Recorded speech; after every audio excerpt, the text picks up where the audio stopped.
আমরা আজকে কথা বলবো স্ট্রেস নিয়ে। এবং আপনি যখন স্ট্রেস ম্যানেজমেন্টকে বা স্ট্রেসকে যখন আপনি স্পিরিচুয়ালিটির সাথে মিলিয়ে যখন আপনি চিন্তা করবেন, তখন আপনি এমন একটা নতুন উপলব্ধি পাবেন যেটা আপনাকে হয়তো বিস্মিত করবে এবং আপনাকে প্রচণ্ড পরিমাণে হেল্প করবে। আমরা সাধারণভাবে মানুষ, আমাদের একটা প্রচেষ্টা হচ্ছে আমরা স্ট্রেস কমাইতে চাই এবং আমরা মনে করি আমার জীবনে স্ট্রেস যত কম, আমার জীবনে শান্তি তত বেশি। সো আপনি যদি খুব ঠান্ডা মাথায় চিন্তা করেন, আমরা জীবনে যখন মেট্রিক পরীক্ষা বা ও লেভেল এ লেভেলস দিতাম, আমাদের সবসময় বলা হতো এই পরীক্ষাটা শেষ হইলেই তোমার আর কিচ্ছু লাগবে না, ব্যাস তোমার পরীক্ষা শেষ হবে, তোমার শান্তি। সো অর্থাৎ পরীক্ষা শেষ হবে, আমার স্ট্রেস কমে যাবে এবং আমি শান্তিতে থাকবো।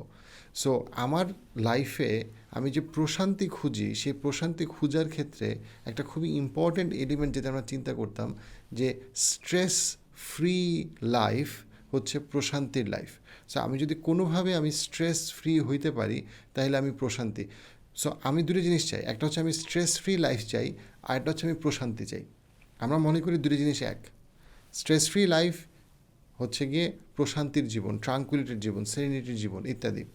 সো আমরা পরীক্ষা দিই, আমরা খুব ভালো আমাদের পরীক্ষা তো আর শেষ হয় না।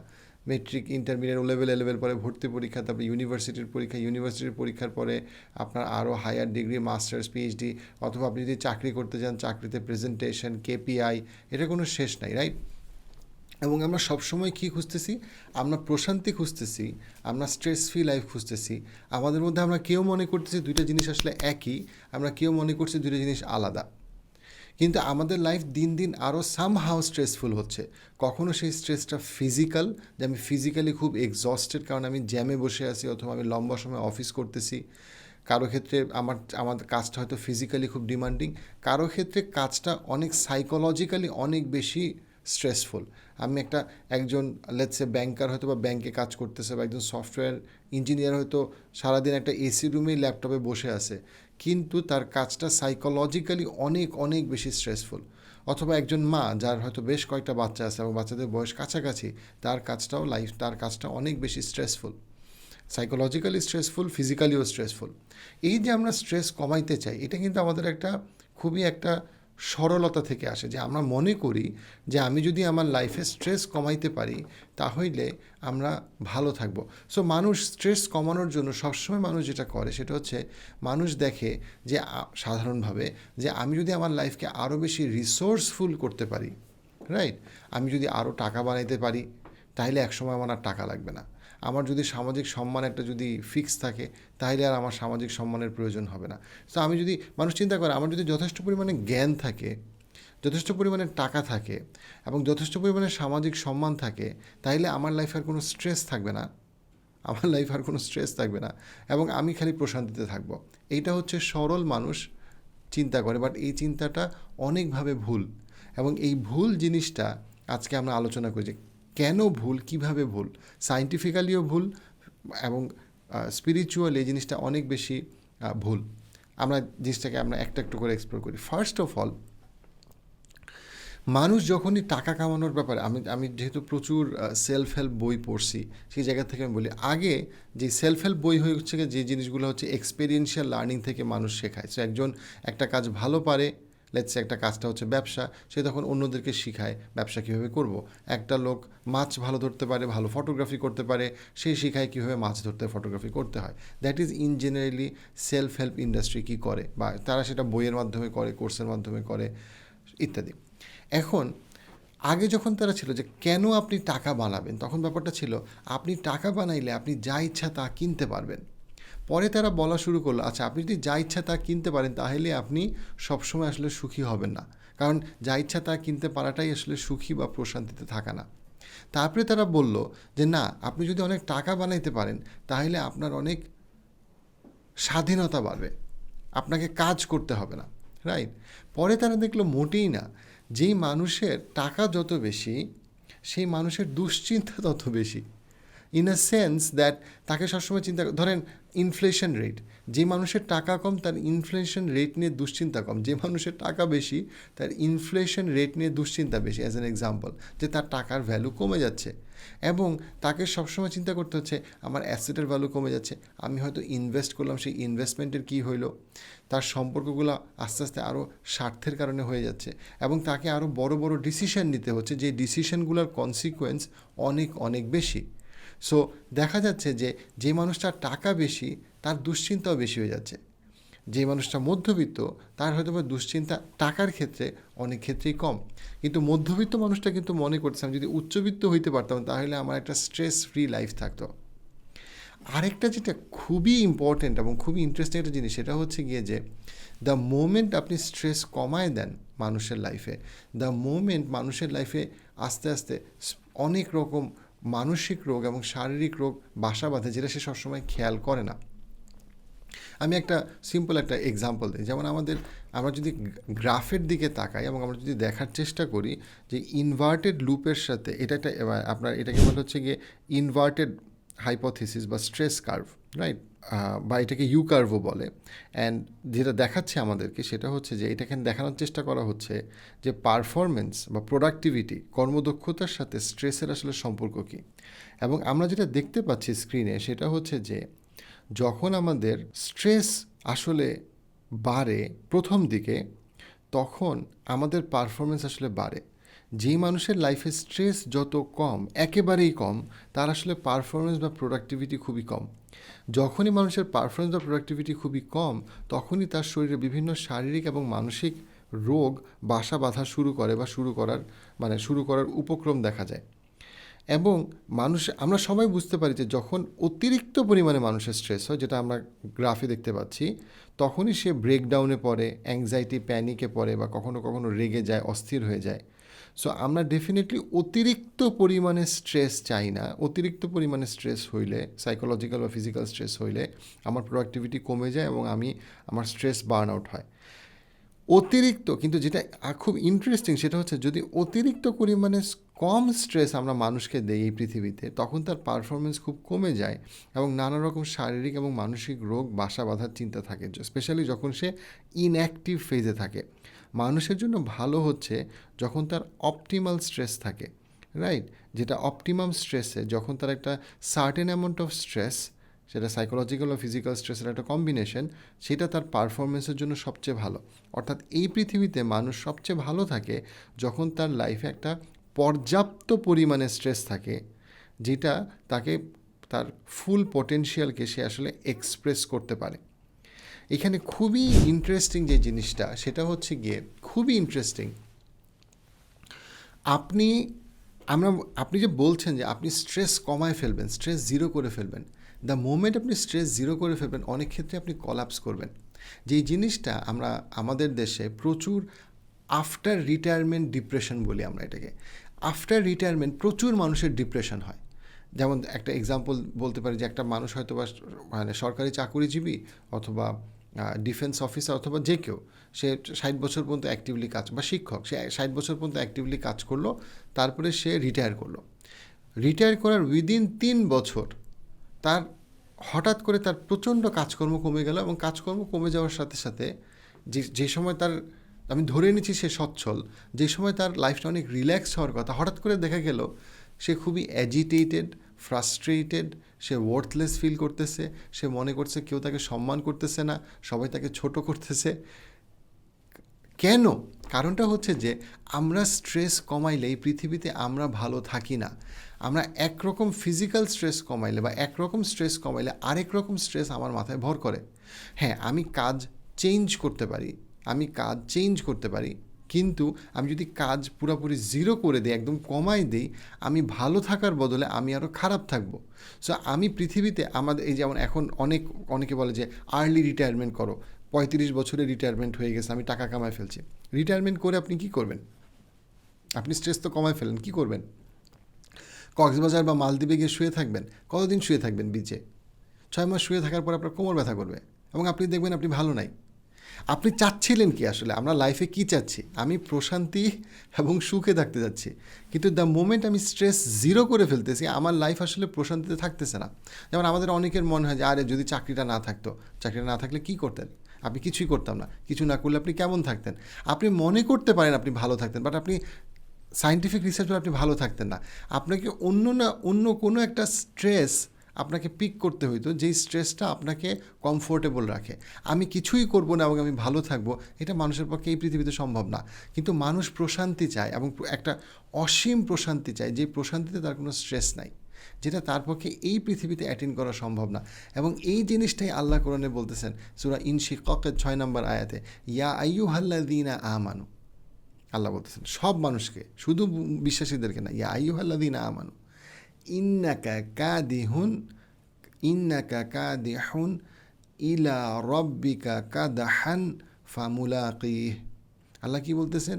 তোমরা সব মানুষ, তোমরা কঠিন পরিশ্রম করতেছো, তোমরা পরিশ্রম করতেছো, এমন একটা পরিশ্রম যেটা তোমাদেরকে টায়ার্ড করে, এক্সস্টেড করে, এবং এই এক্সস্টনের মাধ্যমে তোমরা আসলে আস্তে আস্তে কী করতেছো?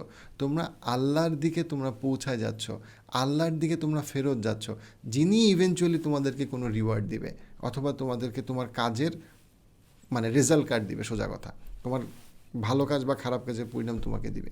অর্থাৎ এই যে এই পৃথিবীতে তোমরা সবাই টায়ার্ড, যে বিশ্বাসী যে অবিশ্বাসী, সবাই তোমরা আসলে কোনো না কোনোভাবে তোমরা স্ট্রেসড। কাদেহন, এই যে ওয়ার্ডটা যেখানে আসেন, এই এই এই ওয়ার্ডটা মিনিং করে যে সাইকোলজিক্যাল এবং ফিজিক্যাল সমস্ত স্ট্রেস, এবং এমন স্ট্রেস যেটা আমাকে টায়ার্ড করে। এই স্ট্রেস থেকে আপনি বের হইতে পারবেন না।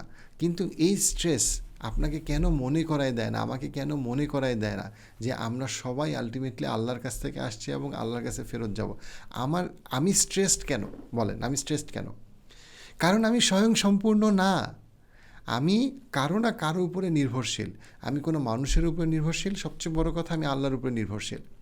আল্লাহ এই আয়াতটা দিয়ে যেটা বুঝেছেন সেটা হচ্ছে গিয়ে যে তুমি যখন তোমার উপরে নির্ভরশীল, তুমি যখন স্বয়ংসম্পূর্ণ না, তুমি যেন সবসময় তুমি যেন স্ট্রেসড, তাহলে এই স্ট্রেস কেন তোমাকে সেই পরকালের কথা মনে করায় দেয় না যখন তুমি আল্লাহর সাথে সাক্ষাৎ করবা? এই যে তোমার সীমাবদ্ধতা, যে তোমার লাইফে তোমার পক্ষে আসলে স্ট্রেস ফ্রি কমফোর্টেবল প্রশান্তির জীবন যাপন করা তোমার পক্ষে যে সম্ভব না, এই ব্যাপারটা, এই বাস্তবতা কেন তোমাকে তোমার যে সীমাবদ্ধতা এবং আল্লাহর যে পরিপূর্ণতা, আল্লাহ যে স্বয়ংসম্পূর্ণ এবং তোমরা যে কেউই স্বয়ংসম্পূর্ণ না, কারণ স্বয়ংসম্পূর্ণ হলে তো তোমার লাইফে কোনো স্ট্রেস থাকতো না এবং তুমি ভালো থাকতা। তোমার লাইফে এই যে কন্টিনিউয়াস স্ট্রেস, কখনো সেটা মানসিক স্ট্রেস, কখনো সেটা ফিজিক্যাল স্ট্রেস, এটা তোমাকে কি মনে করে দেওয়ার কথা? আল্লাহকে আমার লাগবেই, আল্লাহকে আমার লাগবেই। তা না হলে তো আমি স্ট্রেস ফ্রি কমফোর্টেবল লাইফ আমি লিভ করতে পারতাম। আমি কেন পারি না? কেন আমি আমার স্ট্রেসকে জিরো রেখে প্রশান্তি থাকতে পারি না? কেন এটা সায়েন্টিফিক্যালি ইম্পসিবল? এটা ইম্পসিবল বিকজ এইটাই আপনাকে ইন্ডিকেট করে, এটাই আপনার মোরাল কোড, যদি এটা স্টেবল থাকে, ইন্ডিকেট করে যে আমার আল্লাহকে লাগবেই। এই জন্যই আপনার সূরা ইখলাসে আমরা পড়ি আল্লাহুস সমাদ। আল্লাহুস সমাদ মানে কি? আল্লাহুস সমাদ মানে হচ্ছে যে আল্লাহ কারো উপরে নির্ভরশীল না, এবং সবাই আল্লাহর উপরে নির্ভরশীল। আল্লাহ কারো উপরে নির্ভরশীল না, সবাই আল্লাহর উপরে নির্ভরশীল। এই যে আমরা সবাই স্ট্রেসড লাইফ লিড করে আমরা আল্লাহর দিকে যাচ্ছি, এইটাই আমাদেরকে ক্লিয়ার ইন্ডিকেশন দেয় যে আমরা আসলে সবসময় আল্লাহর উপরে নির্ভরশীল, এবং এটা কখনোই বদলাবে না। এবং এই জন্যই আল্লাহ কোরআনে বলছেন যে তুমি যদি স্ট্রেস ফ্রি লাইফ চাও, তুমি আল্লাহর উপরে ভরসা করো। সূরা তালাকের 3 নম্বর আয়াতে আল্লাহ বলছেন তোমরা যদি আল্লাহর উপরে ভরসা করো, তাহলে আল্লাহ তোমাদের জন্য যথেষ্ট। Whoever trust in Allah, Allah is sufficient for him or her. যে তোমরা অবশ্যই কাজের মধ্যে থাকবা, এমন না যে তোমার স্ট্রেস জিরো হয়ে যাবে, বাট এই স্ট্রেসফুল লাইফের মধ্যেও তুমি যদি ভালো থাকতে চাও, তাহলে তুমি আল্লাহর উপরে ভরসা করো। যেটা তোমার হচ্ছে গিয়ে তোমাকে কম্পারেটিভলি সবচেয়ে বেশি কমফোর্টেবল লাগবে। এটা তোমার লাইফে স্ট্রেস থাকবেই এই পৃথিবীতে, কিন্তু তারপরে তুমি কমফোর্টেবল থাকবা। এখানে আরেকটা জান্নাত এবং জাহান্নামের একটা বিশাল কি বলবো সাইকোলজিক্যাল আন্ডারস্ট্যান্ডিং আছে, ডিপ, যেটা আমি একটু পরে বলতেছি। বাট আমি আগে এই জায়গাটা আরেকটু শেষ করে নিই। ধরেন আপনি যদি এটাকে একটা ছোট্ট একটা মেটাফরিক একটা গল্প আকারে আপনি যদি চিন্তা করেন, দেখেন দুইজন মানুষ মধ্যবিত্ত, তাদের বয়স ধরেন 25। এখন সো দুইজন কোনো না কোনোভাবে পরিচিত। এখন দুইজনের বয়স 25। এখন একজন হঠাৎ করে সামনের 10-15 বছরে অনেক বড় লোক হয়ে গেল, 40 বছরের মধ্যে সে অনেক বড় লোক হয়ে গেল, রাইট? সো সে অনেক বড় স্যার হয়ে গেল, অনেক বড় ব্যবসায়ী হয়ে গেল, অনেক বড় শিল্পপতি হয়ে গেল, তার অনেক টাকা হইল, রাইট? অনেক টাকা এখন। আর যেই আরেকজন তার যে ভদ্রলোক তার সাথে ছিল, সে হয়তো বা 25 থেকে 40 বছর বয়সে তার টাকা পয়সা একদম নাই, সে ব্যবসা করতে গিয়ে খারাপ করছে, তার কিছুই নাই, তেমন কিছু নাই, সে খুবই মধ্যবিত্ত থেকে সে আরও নিম্ন মধ্যবিত্ত বা একেবারে দারিদ্রতার দিকে তাকে চলে গেছে। এখন যে অনেক বড় লোক হয়ে গেছে আর্থিক দিক থেকে, সে বলতেছে, আরে তুমি তো খুব গরিব, তুমি একটা কাজ করো, তুমি আমার পিএস হও। আচ্ছা, তো সে পিএস হয়েছে। এখন যে বড় লোক, সে একটা বিরাট 20 তলা বিল্ডিংয়ের 17 তলায় থাকে, একটা পেন্ট হাউস অ্যাপার্টমেন্ট কিনছে, বিরাট বড় লোক। এখন সেই ভদ্রলোক পছন্দ করে না যে তার পিএস তার সাথে লিফটে উঠবে, সে তার পিএসটি দিয়ে সিঁড়ি দিয়ে উঠানামা করায়, তার পিএসটি দিয়ে দুনিয়ার কাজ করায়। আর শিল্পপতি চিন্তা করতেছে যে আমার তো অনেক টাকা, আমি একটা কাজ করি, আমার কাজ করার দরকার কি? আমি এই 17-18 তলার পেন্ট হাউস আমি চুপ করে বসে থাকবো, আমার 9,000 স্কোয়ার ফিটের বাসা, আমি এখানে থাকবো, আমার এখানেই অফিস, আমি এত কাজকর্ম করতে পারবো না, আমি প্রতিদিন বাইরের থেকে খাবার এনে খাবো, রাইট? সো এই যে ভদ্রলোক, অর্থাৎ যে বড় লোক, সে কী করা শুরু করলো, সে সব বেলা বাইরে থেকে কিনে এনে খায়, প্রসেস ফুড খায়, সে কোনো এক্সারসাইজ করে না, সে কখনো সিঁড়ি ব্যবহার করে না, সবসময় লিফট ব্যবহার করে, সবসময় এসি গাড়িতে চলে, অর্থাৎ তার ফিজিক্যাল মুভমেন্ট কমে গেল। সে মজার খাবার খায়, কিন্তু যে ওই খাবারগুলো তার আয়ু কমায়, এবং সে সে কোনো রকম কোনো স্ট্রেস নেয় না। অ্যাপারেন্টলি সে খুব স্ট্রেস ফ্রি লাইফ লিড করতেছে, এবং তার জীবনে কোনো চিন্তা নাই, এক্সেপ্ট দ্যাট সে কিছু ইনভেস্টমেন্ট ডিসিশন নিতেছে। মুশকিলটা হইল যে এই ভদ্রলোক 60 বছর বয়সেই কার্ডিয়াক অ্যারেস্ট করে সে মারা গেল। কেন? কারণ সে যদি তার ফিজিক্যাল মুভমেন্ট কমায় দিছে, সে যেহেতু প্রসেস ফুড খাচ্ছে কন্টিনিউয়াসলি, তখন কি হয়েছে, সে হঠাৎ করে খুব তাড়াতাড়ি বাল্কি হয়ে গেছে, এবং সে তার যে বিজনেসের যে ইনভেস্টমেন্ট, সেই ইনভেস্টমেন্টের যে বিভিন্ন মানে ইনডিসিশন সব কিছু হঠাৎ করে একটা সময় তার কাছে মনে হয়েছে আমার লাইফও ওয়ার্থলেস, এবং কারণ তার তো কোনো অ্যাক্টিভিটি নাই। সো সে ফ্যাটিক থেকে তার কার্ডিয়াক অ্যারেস্ট হইলো, এবং সে হয়তো 60 বছর বয়সে মারা গেল। এবং তার সাথে যে ছিল, যে ভদ্রলোক তার সাথে পিএস হিসেবে ছিল, সেই ভদ্রলোক মাঝে মাঝে তাকে সিঁড়ি বেয়ে বেয়ে উপরে উঠতে হইতো, স্যারের সমস্ত কাজ করতে হইতো, সবখানে ফিজিক্যালি দৌড়াইতে হইতো সে, এবং স্যার তাকে ভালো মতো মানে কোনো রকম বেতন ভালোই দিত, কিন্তু তাকে প্রচুর পরিমাণে ফিজিক্যাল কাজ করতে হইতো, তার ফিজিক্যাল মুভমেন্ট হইতো। সো এই যে তার ফিজিক্যাল মুভমেন্ট হইতো, এই জন্য উনি ভালোই থাকতো। এবং দেখা গেল এই স্যারের যে পিএস, স্যার মারা গেছে 60 বছর বয়সে, স্যারের পিএস বেঁচে আছে 90 বছর বয়স পর্যন্ত। স্যারের পিএসের স্বপ্ন হইল আমি যদি কোনো দিন স্যারের মতো থাকতে পারতাম, স্যারের লাইফস্টাইলটা আমি যদি পাইতাম, তাহলে আমার জীবনে আর কোনো কষ্ট থাকতো না, আমি প্রশান্তিতে থাকতাম। কিন্তু স্যার কিন্তু অলরেডি মারা গেছে। অর্থাৎ স্যার যেই কারণে মারা গেছে, ওই কারণটাকেই এই পিএস ফ্যান্টাসাইজ করে, কিন্তু পিএস বুঝে না যে আল্লাহ তাকেও একটা কিছু দিছে, এবং আল্লাহ যে তাকে স্ট্রেস দিচ্ছে, যেই রকম স্ট্রেস দিছে, সেই রকম স্ট্রেস তাকে আসলে বেঁচে থাকতে হেল্প করতেছে।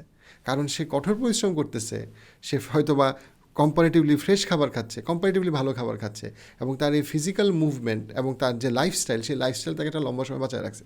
আর তার স্যার যে অসম্ভব রিসোর্সফুল হয়েছে, সেই রিসোর্সকে সে যেহেতু ঠান্ডা মাথায় ভালোভাবে কাজে লাগায় নাই, সেই রিসোর্স আসলে তার নানাভাবে তার ক্ষতি করছে। এবং একটা মানুষের জীবনে এর থেকে বড় ক্ষতি আর কি? একটা তো হচ্ছে ধর্মীয় জায়গা থেকে আমরা বিশ্বাস করি যে জীবন মৃত্যু সবই আল্লাহর হাতে, এবং সবার আয়ু ঠিক করা, এটা ডেফিনেটলি সত্যি। অ্যাট দ্য সেম টাইম আমরা যখন পিওরলি ধর্ম বাদ দিয়ে সায়েন্টিফিক্যালি চিন্তা করি যে কে কেন কখন মারা গেল, তখন আমরা দেখি অনেক মানুষই, আপনি সায়েন্টিফিক্যালি যদি চিন্তা করেন, আপনি দেখবেন যে পিওরলি যখন আমরা আমাদের ফিজিক্যাল মুভমেন্ট খুব কমাই দিই, এবং আমরা যখন এলোমেলো খাবার খাই, তখন অটোমেটিক্যালি আমাদের নানা রকম মানসিক এবং শারীরিক রোগ আমাদের বাসা বাঁধে। এবং আমি যদি হঠাৎ করে প্রচণ্ড স্ট্রেস কমাই দিই, তখন আমাদের ওয়ার্থলেস লাগে। সো আমি যদি স্ট্রেস কমায় ফেলি, তাহলে আমি ভালো থাকবো, এই যে চিন্তাটা ভুল। এবং অনেক ক্ষেত্রে রিসোর্সফুল লাইফ অতিরিক্ত রিসোর্সফুল লাইফ আমাদের কিন্তু মানসিক রোগ বাড়ায়, এবং এটার একটা অনেকগুলো ক্লিনিক্যাল স্টাডি আছে।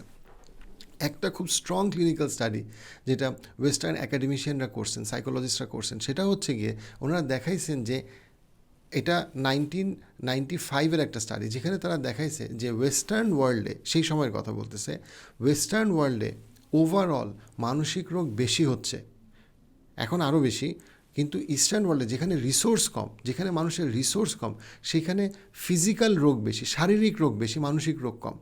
কিন্তু যেখানে মানুষের রিসোর্স, মানুষের জীবন মানে বাহ্যিক দিক থেকে অনেক বেশি সমৃদ্ধ, সেখানে মানুষের মানসিক রোগ বেশি, শারীরিক রোগ কম। এবং এটা ওনারা নানাভাবে দেখানোর চেষ্টা করছে যে কেন এটা। এর একটা কারণ যেটা তারা বলছে সেটা হচ্ছে, যেমন পৃথিবীতে এখনও একটা বড় অংশের মানুষ যারা লম্বা সময় বাঁচে, পৃথিবীতে একটা মানুষ যারা লম্বা সময় বাঁচে, এটা হার্ভার্ডের একটা রিসার্চ, তারা পাহাড়ে থাকে, তারা পাহাড়ে থাকে। এবং এটা শুধু একটা জনগোষ্ঠীর বা একটা মহাদেশের ক্ষেত্রে সত্যি না, ইনফ্যাক্ট বেশিরভাগ মহাদেশেই যারা লম্বা সময় বাঁচে তাদের একটা বড় অংশ পাহাড়ে থাকে। তো পাহাড়ে তো অ্যাপারেন্টলি লাইফ অনেক বেশি দুর্যোগপূর্ণ আমাদের কাছে মনে হয়, এবং অনেক বেশি প্রতিকূল। তাহলে এরা এত বছর বাঁচে কেন? রিসার্চ যেটা বলে তারা এত বছর বাঁচে কারণ হইল তারা যেহেতু পাহাড়ে থাকে, তাদেরকে দুইটা জিনিস তাদেরকে খুব হেল্প করে। একটা হইল তাদেরকে কঠোর পরিশ্রম করতে হয়, কারণ তাদেরকে বেঁচে থাকতে হলে তাকে পাহাড় থেকে নামতে হবে, পাহাড় থেকে উঠতে হবে। এবং আপনি যদি ইভেন বাংলাদেশেও পাহাড়িদেরকে দেখেন, তারা দেখবেন শারীরিকভাবে তারা অনেক ফিট, কারণ তাকে পাহাড় থেকে উঠতে হয়, পাহাড় থেকে নামতে হয়, এবং একটা লম্বা বয়স পর্যন্ত তাদেরকে পাহাড় থেকে নামতে হয়। আমরা তো আমাদের শহরে তো 30 বছর বয়সী একটা ছেলে মেয়ে নিচু কমেন্টে বসতেই পারে না, সেইখানে একটা পাহাড়ে 70-75 বছরের একটা মানুষ রেগুলার পাহাড় থেকে উঠে পাহাড় থেকে নামে। এইটা তার জন্য ভালো। সে মনে করে আরে আমার জীবনটা কত কষ্টের, আমি পাহাড়ে থাকি। কিন্তু ওই পাহাড়ে থাকার কারণে কিন্তু তার আসলে কি হচ্ছে, তার লাইফস্টাইলটা তাকে কিন্তু টিকায় রাখছে, তাকে তাকে একটা একটা ভয়ঙ্কর সার্ভাইভাল ইনস্টিংক্ট দিছে, যেটা আসলে শহরের মানুষের নাই। এখন মুশকিল যেটা এটা একটা, পাহাড়ে যারা থাকে তারা অনেক বেশি ফ্রেশ ফুড খায়, ফ্রেশ খাবার খায়। এবং থার্ড যেটা সেটা হচ্ছে গিয়ে, যেহেতু তারা পাহাড়ে থাকে তাদেরকে অটোমেটিক্যালি ফ্যামিলি নিয়ে থাকতে হয়, কারণ একজন আরেকজনকে ডিফেন্ড করতে হয়, রাইট? বয়স্ক মানুষকে বাচ্চাদেরকে নিয়ে থাকতে হয়, হাজব্যান্ডকে ওয়াইফ নিয়ে থাকতে হয়, ওয়াইফকে হাজব্যান্ড নিয়ে থাকতে হয়, কারণ আদারওয়াইজ তারা সার্ভাইভ করতে পারবে না। সো তাদেরকে অটোমেটিক্যালি তাদের ফ্যামিলি বন্ডিংটা আরও বেশি কম্পারেটিভলি স্ট্রঙ্গার হয়।